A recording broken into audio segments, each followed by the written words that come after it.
Hey everyone, Craig here again with Team Plus Real Estate. I've got my friend. Belinda Glenn. Today we're going to take a different turn and just talk. I'm just going to talk with Belinda about her career and her aspirations and desires, and we're just going to play a little game of truth and ask each other a couple questions. All right. So yeah, my first question is for you as an aspiring actor. What is one of the most memorable experiences you've had? So far, the most memorable experience that I've had is probably last summer. I got to do a scene on Yellowstone, which was a goal that I've had for 2 years. It's been on my dream board. So tell me what Yellowstone is again. What is that? Yellowstone is a TV show that is on the Paramount Network, and it stars Kevin Costner. And I got to do a scene with Wes Bentley. I have seen that. You're right. Okay, and great. yeah, it's a Western. It is shot in Utah and Montana and South Dakota, I believe. Did you meet Kevin Costner? Is he pretty cool?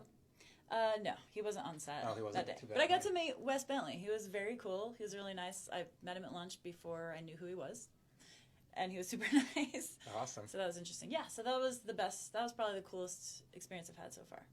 Okay, so my second question for you is, tell me about Evermore. You've been a part of this. Tell the audience a little about what it is and...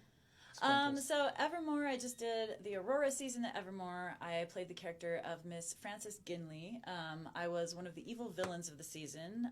But as actors at Evermore, we get to kind of contribute to the story, and we can contribute suggestions, and if they like our suggestions, they'll incorporate it into the story. So I suggested that my character becomes reformed from being a villain to being a good character because it's Christmas. That's the time when we reform our characters, I guess. So it was a cool character arc. I had tons of fun, and it's just the funnest thing to be a part of. Evermore is getting a lot of traction around town now. Right? It is. It's getting bigger and bigger. Yeah. It has a following. It has a fan following. It has a blog where the fans keep up with the story, because basically every night there's different scenes, and it's like a TV show. If you miss a night, you miss the scenes. We only do it once. So they have a blog where they keep up with the story, and they can catch each other up on things they missed. Okay. So it's pretty cool.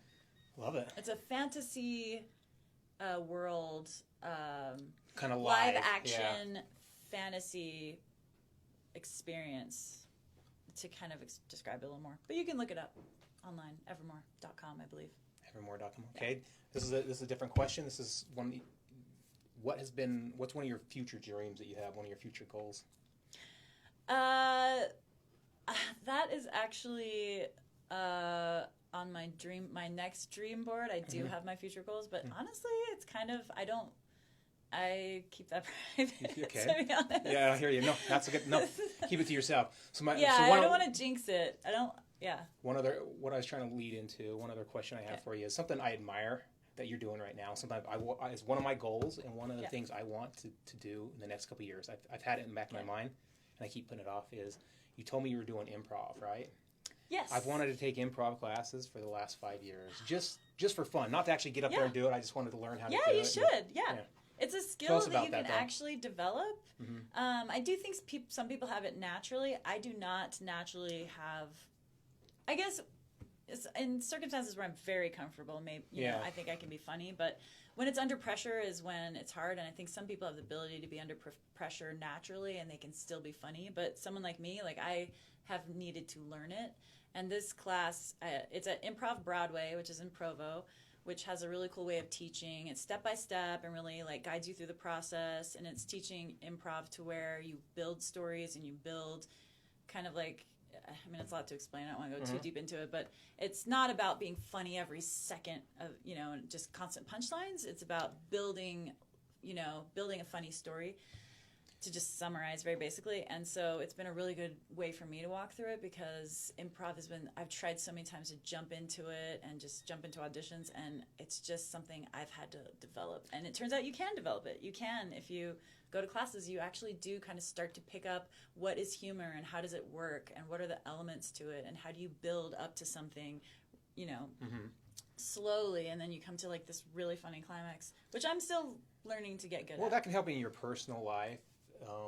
Being able to, in your auditions, and then actually going out and performing improv, just to build the spur of the moment, training your mind to think of things. The spur of the moment is a skill that needs to be developed. I think that's the biggest thing it's developing for me, is to just learn to access things from I guess, my subconscious in the moment, just bring things to my, it's just it's something we don't really teach ourselves, you know, and it helps with everything. Okay. So do it. Improv Broadway. Yeah. So, right. Or take an improv class anywhere you want to take one. Cool. What else? I don't know. Your turn. Ask me a question. Oh, yes. So I'm going to turn the tables and ask you a question. Okay. So what is going on in the real estate market right now?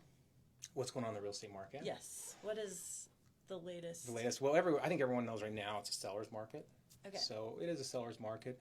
I think, something really interesting is going on now. We projected before the coronavirus that there's going to be an upswing. There's going to be a lack of inventory, which means prices usually tend to go up. And because of coronavirus, the interest rates have gone down more. So that even draws more buyers out into the market, and more buyers qualify for more home, which will drive prices up a little more, but also let you qualify for more home for the same price or less. So the payments can be amazing. For example, I got quoted on a home, putting 20% down on a $450,000 home. The payments are about $1,500 to $1,600. That's ridiculously low. Oh, so is it easier to get a home right now, or is it competitive to get? It's very competitive to get a home because everyone's fighting over. You'll have 5 or 6 different offers on one home. Not fighting, but there's competition over a particular home. So you want to be on top of it. We talked a little bit about this yesterday. You want to be on top of it and make sure you're to the home as quick as you can.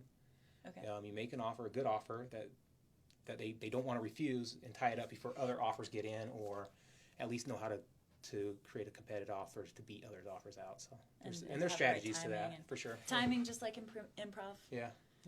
And you had a video that was previously posted that gives 3 tips on how to do that. We did. You watched it. So cool. Yes. All right. Awesome. It's a great video. Very informative. Well, hey everyone, thanks again. It's been great.